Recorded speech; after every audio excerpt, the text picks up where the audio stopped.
Good morning. Assalamu alaikum. How are you all? Hope you are all are fine. So today is our second online class. So let's start.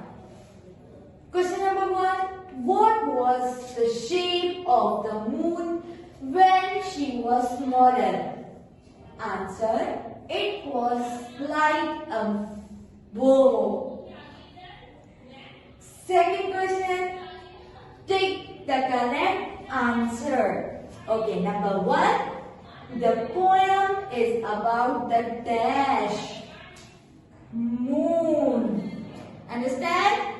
Second, the moon shines like a dash in air. In the air.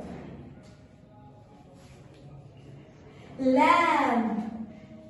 Third, the child is talking to his dash. किससे बात कर रहा था? Mother या father? Mother. Okay, Allah Hafiz.